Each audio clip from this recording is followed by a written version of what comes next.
రాష్ట్రంలోనే మొదటిసారిగా రైల్వే వ్యాగన్ల ద్వారా ధాన్యాన్ని రైస్ మిల్లులకు తరలించే కార్యక్రమం తెనాలిలో ప్రారంభించారు. తొలి రోజు 1350 మెట్రిక్ టన్నుల ధాన్యాన్ని ఇతర జిల్లాలకు పంపారు. ఇక నుండి ప్రతిరోజు రైలు మార్గం ద్వారా ఇతర జిల్లాలలోని రైస్ మిల్లులకు ధాన్యాన్ని పంపనున్నారు. మనం ఇప్పుడు ప్యాడీ ప్రొక్యూర్మెంట్ తెనాలిలో ఫస్ట్ టైం వ్యాగన్ మూమెంట్ చేస్తున్నామండి. దీనికి కాను మనం ఈరోజు 30 బాక్సులలో వ్యాగన్ పంపిస్తున్నాము. మనము హెస్సియన్ వ్యాగన్ బుక్ చేసుకున్నాము. ఇప్పటి నుంచి ప్రతిరోజు కూడా వ్యాగన్ మూమెంట్ ఇక్కడ నుంచి తెనాలి నుంచి జరుగుతుందండి. మన జిల్లాలో 20 రైస్ మిల్స్ ఉన్నాయి. సో రైస్ మిల్స్లో మన జిల్లాకు సంబంధించి MDM రైస్ వరకు మనం ప్రొక్యూర్మెంట్ చేస్తున్నాము. ఇంకా మనం ప్రొక్యూర్మెంట్ చేస్తామండి.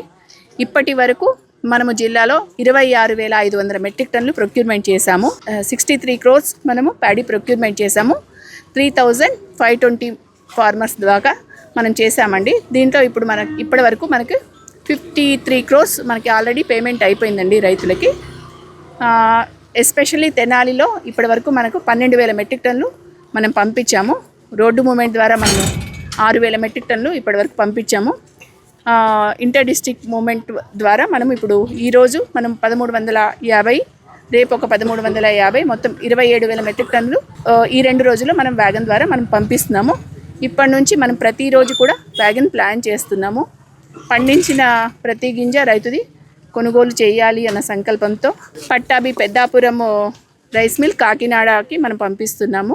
మన గౌరవ మినిస్టర్ గారు నాదెండ్ల మనోహర్ గారు మన జిల్లాకి మన తెనాలి నుంచి ప్యాడీని పట్టాభి రైస్ మిల్కి పంపిస్తున్నారు అండి.